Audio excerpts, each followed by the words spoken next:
Okay, Dhani, you've seen sports from the point of view of being a player on the field. Why did you want to give fans that same kind of point of view, and where'd the idea come from?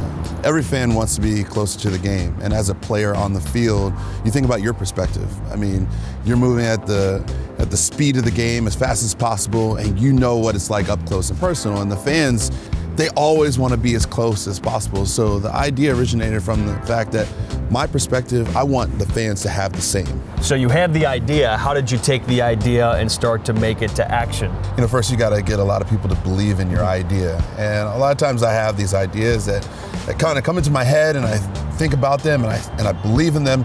And then, you know, you got to go out and you got to go find people. Tell me why the Cincinnati Reds wanted to get involved with Action Streamer and bring this to Cincinnati Reds fans at the end of the season. Well, it originally starts with the startup community here in Cincy Tech. We want to help any way we can. So that first started with an introduction to the league, because to do any of this stuff in-game at the All-Star game, you need that league permission. Cincinnati's a town of firsts. We're going to celebrate being the first professional baseball team next year, 150-year anniversary.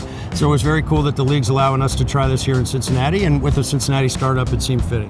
Headquartered in a small lab in Norwood, this is where the action starts for Action Streamer. Shelves stocked with ideas to change how fans watch sports.